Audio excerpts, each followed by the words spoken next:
My husband came home one night, sat me down and said, "I think we should try an open marriage. It's modern, it's healthy, and it might even save us." I was stunned, until I found out he'd already started one without telling me. Can you believe some people will twist logic into a pretzel just to justify their own selfish desires? I thought I had a rock-solid marriage, built on trust and open communication, only to discover my husband was secretly building a whole other relationship, then tried to convince me it was personal growth to let him pursue it. This isn't just about cheating. It's about a shocking betrayal, a profound injustice, and a twisted game of manipulation that eventually blew up in his face. My name's Victoria, I'm 31, and I'm a graphic designer running a small freelance business from my home office. For 7 years I was with Derek, a 34-year-old software engineer at a tech startup. 4 of those years we were married. We always prided ourselves on being brutally honest with each other, about everything from our finances to our wildest dreams. Derek was always the progressive one, you know? The guy who supported feminism, cared about the environment, and was all about challenging traditional norms. So, when he started bringing up articles about evolved relationship models a few months back, I just figured it was another one of his intellectual deep dives. Honestly, we'd been in a bit of a rough patch. We were both working insane hours, me, stressed about finding new clients, and Derek, buried under pressure for a big product launch at his startup. We weren't spending as much quality time together. And yeah, our physical relationship had gotten a little routine, but I truly believed it was just temporary stress, something we'd work through together. The first real flicker of something specific, something off, came about 3 months ago. Derek started talking about a new coworker, Amanda. She joined his development team, and initially, it seemed innocent enough. She was smart, had cool ideas about user interface design, brought fresh perspectives. Derek always talked about his coworkers, so I didn't think much of it. But over the next few weeks, Amanda's name started popping up everywhere. Her insights on projects, her background in psychology, her recommendations for books and podcasts. Derek seemed unusually fascinated by her opinions. He'd even follow up their work conversations with his own research into topics she'd suggested.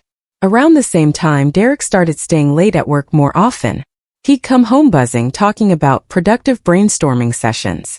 When I'd ask, he'd just gush about how collaborative and creative his team had become since Amanda joined.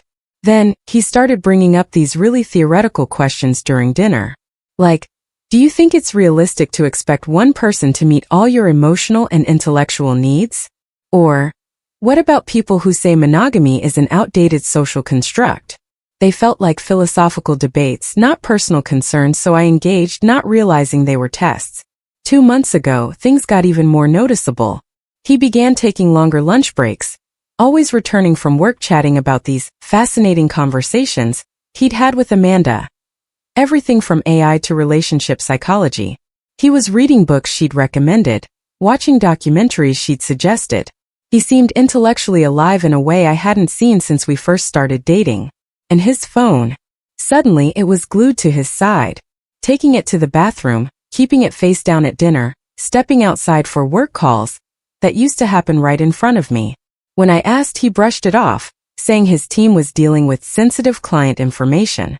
The most unsettling thing was Derek's new obsession with relationship evolution. He started sharing articles about polyamory, open marriages, always framing them as purely academic interests. Fascinating perspective on how couples can grow together, he'd say. Or, interesting how some people are rethinking traditional relationship assumptions. Then, a month ago, he suggested we go to a lecture about conscious relationships at the university. The speaker talked about open marriages as evolved approaches, requiring higher levels of communication and trust. Derek was glued to it, asking detailed questions about navigating jealousy and maintaining the primary bond. On the drive home, he was electric, going on and on about radical honesty and emotional intelligence, contrasting these sophisticated and progressive models with what he called possessive, fear-based traditional approaches. For the next week, he just dove deeper: online forums, books on polyamory, sharing interesting quotes and statistics about increased satisfaction in open arrangements. His enthusiasm felt purely academic, like he was exploring a new field of study.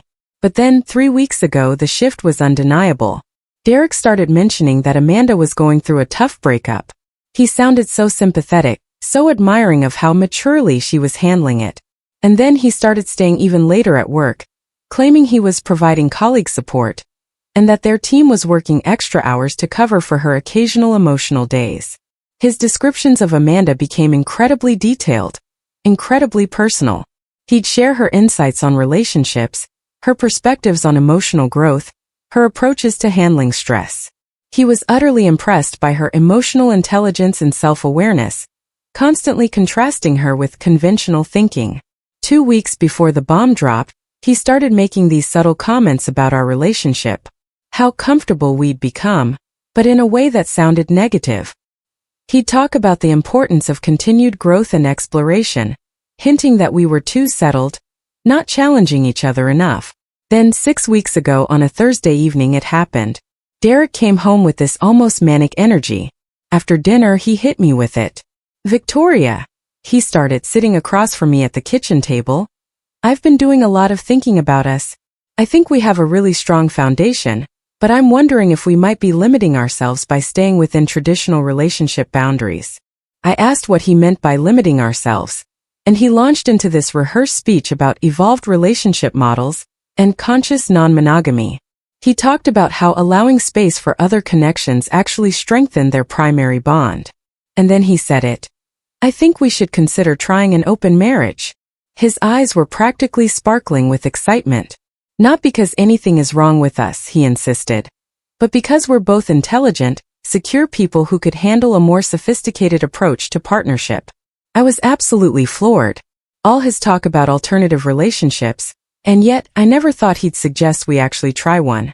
I asked him why he was suddenly so interested in opening our marriage, and that's when it all clicked into place.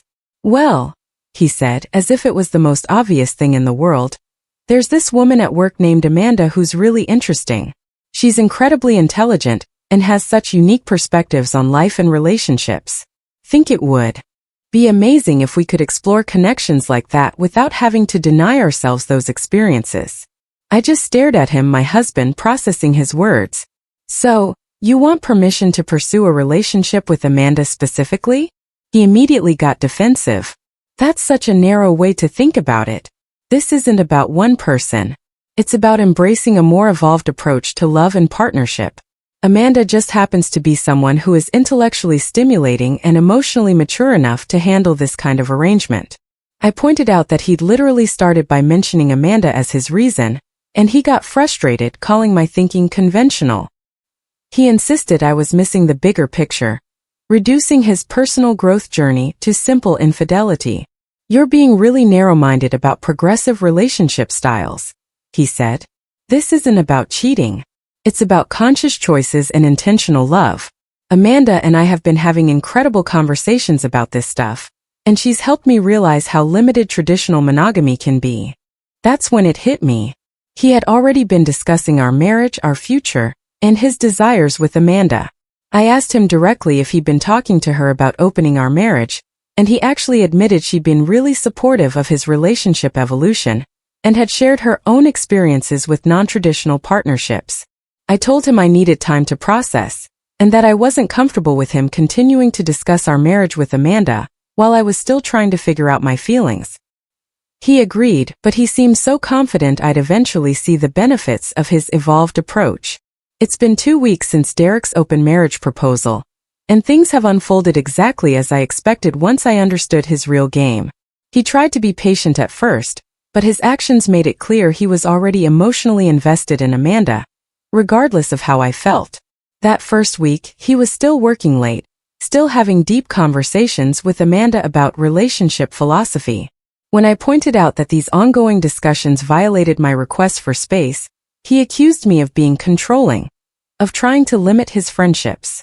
He became increasingly critical of my reluctance, making comments about how fear-based thinking was holding me back, how my attachment to traditional models was preventing us from reaching our full potential. He acted like my hesitation was a sign of emotional immaturity, not perfectly reasonable caution about a monumental relationship change. The most telling moment came when I asked him to explain what an open marriage would look like practically. His description made it crystal clear he had already planned every single detail of his relationship with Amanda. giving almost no thought to how I might participate in this evolved arrangement. He envisioned himself and Amanda exploring their intellectual and emotional connection through regular dinner dates, weekend activities, even overnight trips to conferences. When I asked about similar opportunities for myself, he looked genuinely surprised. He actually suggested I might not be ready for that level of openness. I called out the obvious double standard. He insisted his connection with Amanda was different, based on deep intellectual compatibility, not just physical attraction. He claimed their relationship would be more emotionally sophisticated than typical affairs, and therefore shouldn't be subject to restrictions or jealousy concerns. But when I asked if he'd be comfortable with me developing a similar, intellectually sophisticated connection with another man, his reaction was pure discomfort. He started talking about careful boundaries and gradual adjustment periods that would somehow apply only to my relationships, not his. His hypocrisy became even more glaring when I suggested we establish specific rules for our open marriage that would apply equally to both of us. Every boundary I proposed for his relationship with Amanda was met with resistance, with excuses about how it would limit authentic connection or impose artificial constraints. Yet, when I mentioned hypothetical scenarios involving my outside relationships, he immediately wanted detailed rules about communication frequency, date locations, emotional involvement limits, and physical boundaries. He couldn't see the contradiction. He wanted freedom for himself and control over me. 3 weeks after his proposal, I discovered the full devastating timeline of his emotional affair with Amanda. I realized his open marriage suggestion wasn't an olive branch. It was a desperate attempt to legitimize a relationship that was already in full swing. He'd left his laptop open on the kitchen table, and I saw email previews from Amanda. Missing our conversation today, and thinking about what you said about relationship evolution. Ignoring my better judgment, I opened his email. What I found was months of increasingly intimate correspondence. The earliest emails dated back 4 months, long before he ever brought up open marriage with me. At first they were about work, shared professional interests, but they quickly morphed into personal discussions about their life philosophies, past relationship experiences, and emotional needs. By month 2, they were emailing daily about things completely unrelated to work, sharing childhood stories, hopes, fears, analyzing their current relationships in ways that clearly crossed every emotional boundary. He'd been confiding in Amanda about his frustrations with our marriage, while she shared intimate details about her recent breakup. Month 3 was undeniable. Romantic feelings were clearly blossoming. They started making plans to attend events outside of work, expressed missing each other on weekends, and the language became overtly flirtatious. He told Amanda she was the most intellectually stimulating person he'd ever met. She responded that talking to him made her feel understood in ways she'd never experienced. The most sickening discovery was an email thread from just 2 weeks before his open marriage proposal. Amanda had written about her interest in polyamory, her belief that monogamy suppresses authentic connection. Derek responded enthusiastically, saying he'd been having similar realizations about the limitations of conventional relationships. In that same thread, he explicitly told Amanda that he was planning to talk to me about exploring a more evolved relationship model, and he was confident I'd be open to growth once I understood the benefits. Amanda encouraged his plan, saying she was excited about the possibility of exploring their connection without deception or guilt. I also found evidence they'd already planned specific activities they wanted to do together once their relationship was legitimized. Weekend getaways, conferences, discussions about how they'd integrate their relationship into their social lives. But the most hurtful part? I found that Derek had been sharing private details about our marriage and our sex life with Amanda, seeking her advice on how to convince me to become more open to relationship evolution.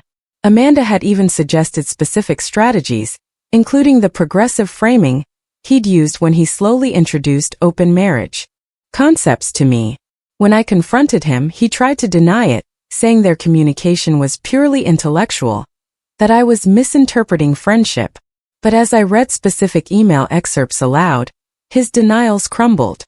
He finally admitted he developed feelings for Amanda, but still maintained his open marriage proposal had been sincere, not manipulative. He claimed discovering his capacity for loving multiple people had been an awakening that could benefit our marriage, if I was willing to embrace personal growth. I looked him straight in the eye and told him, planning a relationship with another woman while lying to me about it isn't personal growth, Derek. It's betrayal.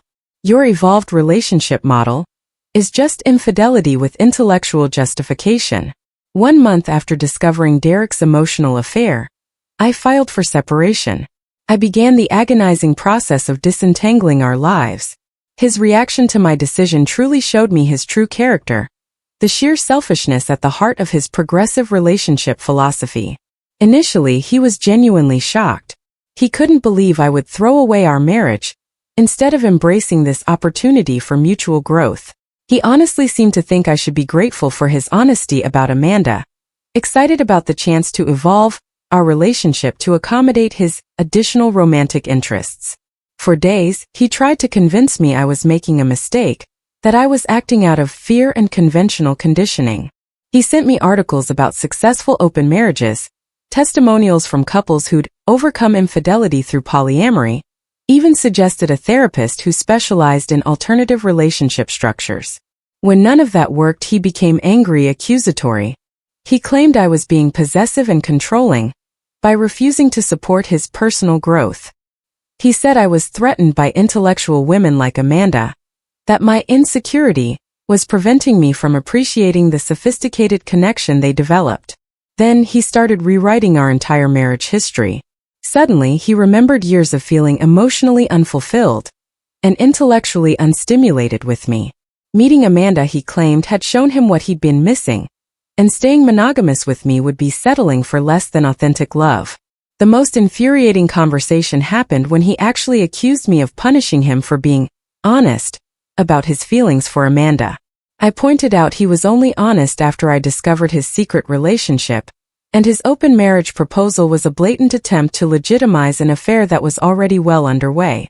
But I was trying to do the right thing, he insisted. I could have just cheated, but instead I wanted to find a way for us all to be happy. That shows how much I respect you and our marriage. I told him, respecting our marriage would have meant talking to me about your feelings before pursuing another woman, Derek.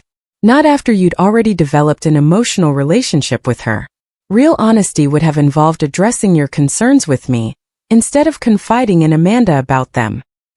His response revealed the utter depth of his self-deception.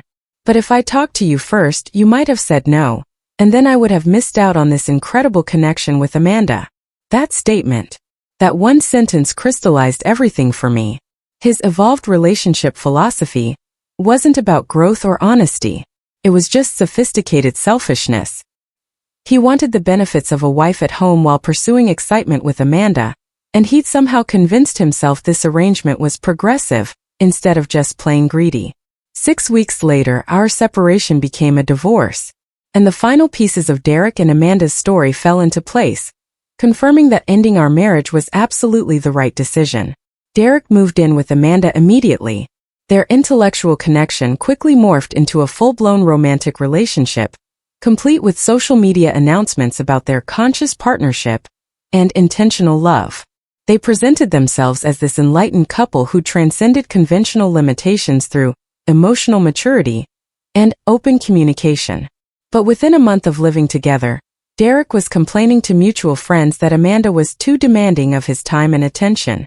Apparently, she expected the same level of emotional investment from him that he'd been showering on her during their affair, but without the thrilling secrecy and forbidden connection. Then came the real twist. Derek discovered that Amanda's interest in polyamory wasn't theoretical at all. She started developing relationships with other men, applying the very same evolved relationship philosophy that Derek had used to justify pursuing her while married to me.